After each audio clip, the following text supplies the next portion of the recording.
Hello everybody, I'm Krasi and today I will talk about Ketu and Rahu, the lunar nodes which are changing signs on 19th of February 2019.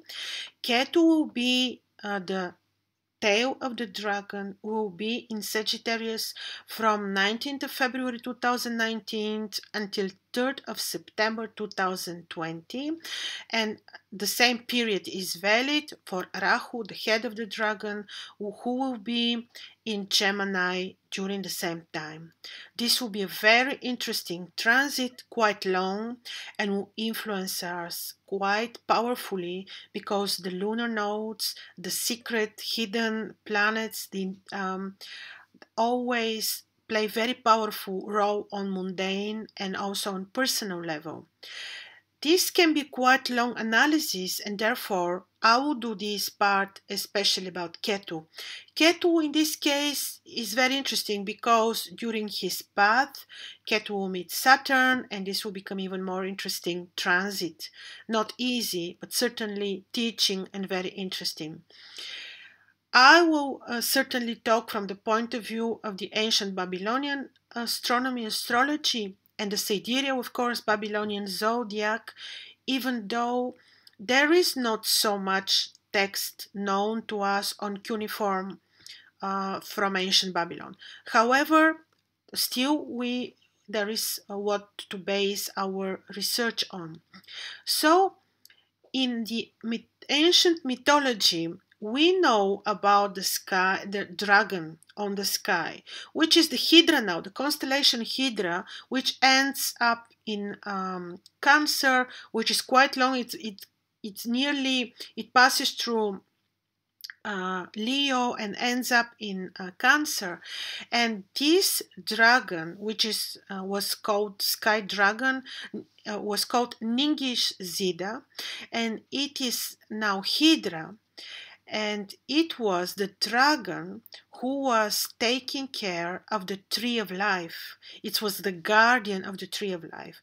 And we know already that the tree of life is associated with our DNA, with our roots. So this makes perfect sense when we will talk about the nodes. Also, in another mythological story, we know about Tiamat, Hydra. Tiamat was the same dragon who was defeated by Marduk, and Marduk was the divinity which is ruling Jupiter, and he defeated Tiamat in order to save humanity from destruction. So you see that the serpent power, the serpent energy was very, very important and has its root in the most ancient antiquity. Of course, if we look at the very rich, amazing texts of the ancient Vedas in the Vedic Indian astrology, there is enormous information about the lunar nodes there as well. So let's talk about Ketu first.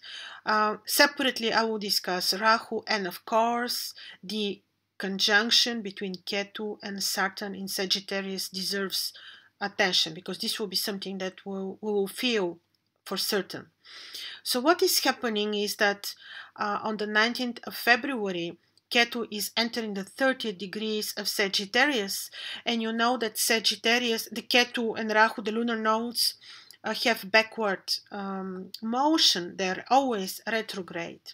So Ketu is the lunar node which symbolically is the tail of the dragon. It is illustrated in the Vedic texts like a human head on a dragon tail, and it's a scary image, but it is associated with our past, with our past karma. It is associated with our with the wisdom we gained from our previous incarnations. Ketu is a co-ruler of Scorpio and is known to have the energies of Mars but on another level, and the energies of Pluto. His nature and his energies very much resemble the energies of Pluto because the same way as Pluto can be unpredictable, absolutely unpredictable, secretive, can be very eccentric, can be very deep. We're talking about the deepest of the deepest of the depth. The same can be attributed to Ketu. Um, Ketu is also about extremes. It's like at one moment the king can be king, tomorrow he can be a wanderer. So to such, it is really the planet of the extremes because of these very powerful Martian energies. If you remember this summer, when we had the conjunction between Ketu and Mars in Capricorn, this resulted in devastating natural disasters like the fires in Greece. Look at fires and all these disasters and earthquakes which happened also in Australia, in New Zealand, were not. It was really very powerful. So Ketu is unpredictable, not really open for a reason, can be irrational, can be very complex, or if placed fine in the chart, and if the person has higher level of consciousness and vibration, it can lead to the higher of the knowledge and the higher of the wisdom. So there are also no limits associated with Ketu. Can go really far to extremes, can be very weak, and the person can also be very strong. So it is about the family, it was about the past, it is about our roots. So Ketu is friendly to Jupiter and is also friendly to Mars. What is happening when Ketu will enter Sagittarius? First of all, what sign is Sagittarius? Sagittarius, of course, we know is ruled by Jupiter, but Sagittarius is the place where the Milky Way is passing through, as in particular the fifth degree is very much associated with the Milky Way.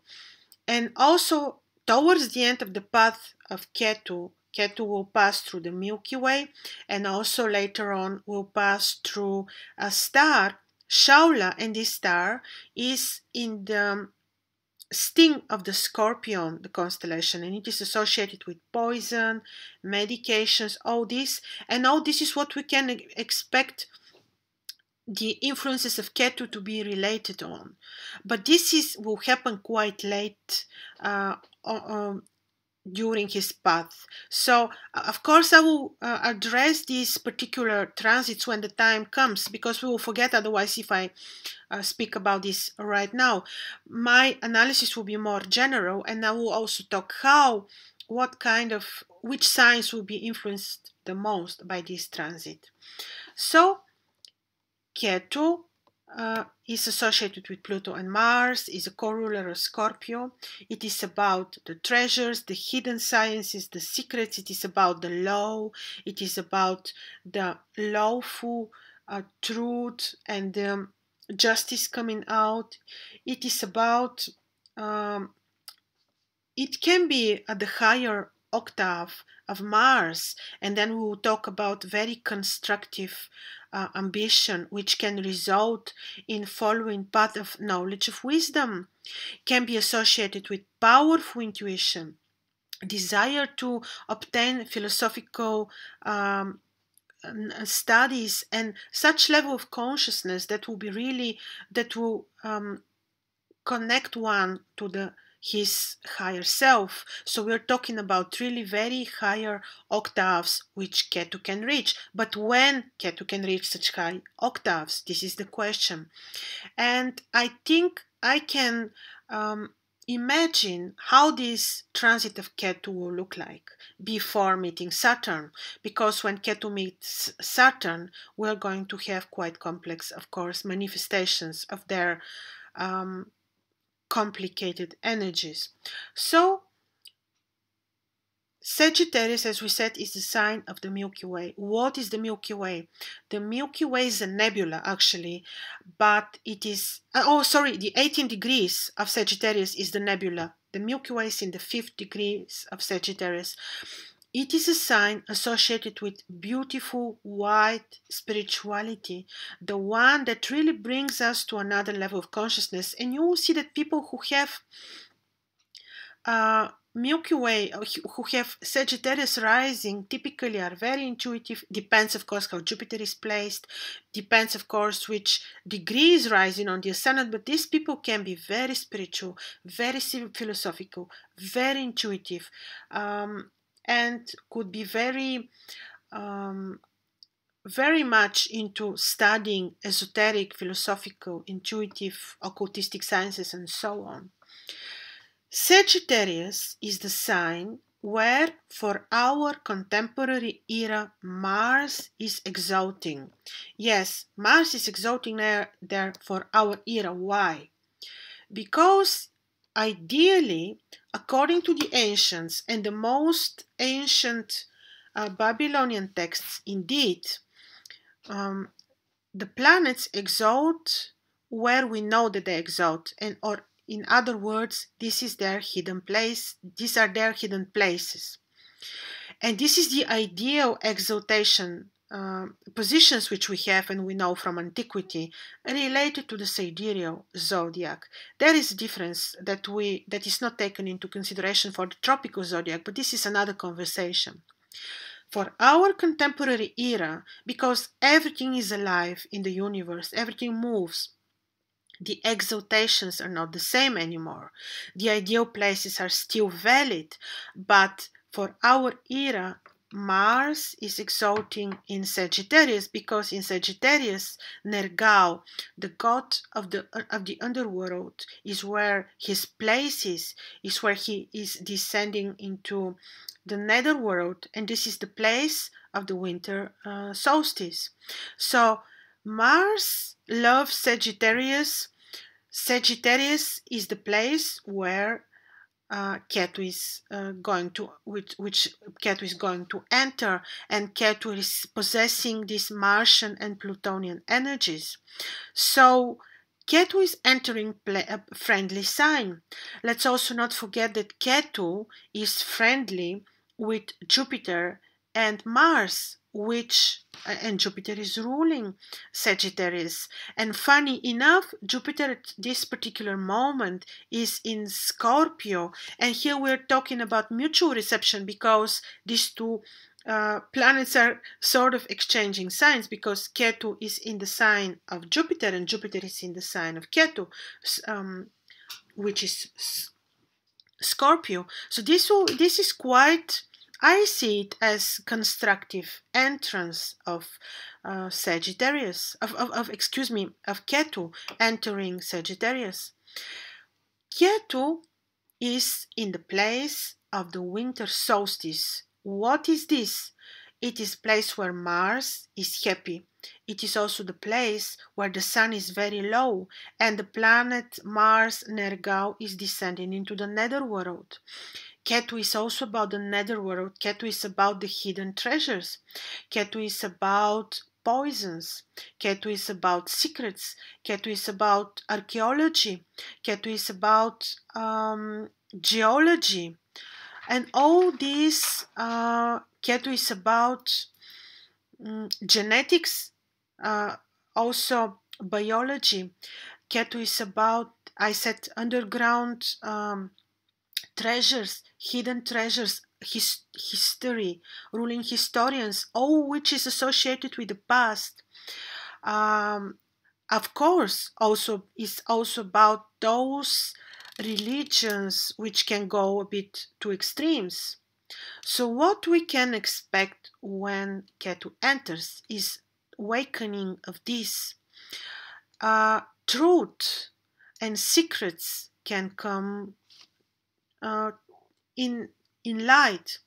We can have research results in relation to genetics, in relation to biology, archaeological findings. We can have medications, which of course medication is a word quite contradictory, because the contemporary medication and industries can be quite poisoning, but okay, we can have research results which we can gain from.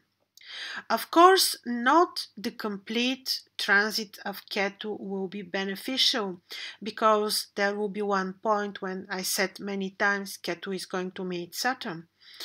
There will be also one particular moment when Jupiter is entering Sagittarius, but this is quite late. Actually, this is not going to concern Ketu, because at that point Ketu is Ketu will be already moving to another sign, but it will be Ketu has also these traits of the lower octave, which are associated with criminality, which are associated with the religious extremes. And I believe when he enters friendly sign like Sagittarius before meeting Saturn, we will not be witnessing the lower vibrations and octaves of Ketu. So as we said, Ketu can be reason for fears, but also very powerful and strong personality. So until he's unafflicted in his friendly environment, I expect that Ketu will bring us power and strength and will not be associated with fears. Interestingly enough, when he on the 19th, when he enters 19th of February, when he enters, I'm looking at the chart already so that I give you indications on how he will influence us in particular. So when he enters the sign Sagittarius, he is meeting Pluto, and Pluto is the planet which has similar energies. I see this as a very interesting and good conjunction. At the same moment, Venus is there for shortly, only for 2 days before entering Capricorn. But this particular entrance I see almost as ominous, and it will be very much about energies associated really with depth, with deep, very deep emotions, which can be also about love and partnership and sexual emotions because of Pluto and Venus together. Of course, Venus is leaving, but this is significant for the entrance of Ketu in Sagittarius. So, of course, without any doubt, Sagittarius will be the most influenced from this particular placement. Then another important sign that will feel all the time the influences, of course, will be Pisces. These energies for Pisces may be a little bit tense because the aspect is not very harmonious, but Pisces is also ruled by Jupiter, and if people who are ruled by Pisces ascendant or Pisces moons follow the path of higher consciousness, spirituality, and doing exactly what Pisces is all about, empathy and a lot of spiritual work, I'm certain that this will not affect them badly. Then, of course, Aries is very much influenced, first of all, because Ketu has such energies, very Martian, but also because of the aspect. And this can be very, very progressive and very positive influence, exactly in terms of, again, Ketu and Rahu are very much about spiritual awareness. So I see this as wisdom, spiritual awareness, ambition to to obtain new knowledge. I don't see it as a destructive, in no means, aspect. Of course, Leo rising and Leo moons will feel these influences also by trine aspects. So Mars is having friendly energies towards Leo, since they have similar, since the Sun and Mars are having similar energies. So I see this also as very constructive thing. And also, let's not forget that Tiamat, the dragon, who part of the dragon is taking place in the Leo constellation, and Hydra And Alphard, which is in the first degree of Leo, is about esoterics, occultism.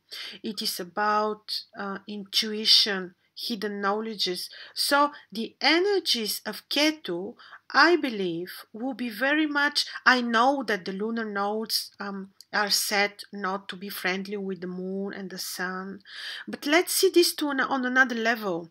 I believe that this particular influence on Leo will be very beneficial. Wisdom gaining, consciousness gaining. It will be about a lot of knowledge and wisdom, of course. And then Virgo will be influenced as well. Virgo ascendants, Virgo moon will have this powerful influence of Ketu in Sagittarius. This may not be very easy. This may be a bit destructive in terms of their emotions. This may be a bit, especially if people have moon in Virgo. So I believe that, again, the path is spirituality, studies, getting deep into ancient secrets and knowledges, and this will be certainly rewarded, and you will not be uh, experiencing any bad energies of the of Ketu in Sagittarius. This will be the picture until May 2019, when Ketu and Saturn will make exact conjunction, and when during this particular moment Saturn will be also in his stationary phase. So this will certainly not be easy, but we will talk about this certainly separately. This will be quite long conjunction. It will last almost until end of 2019. So let's look positive towards all this.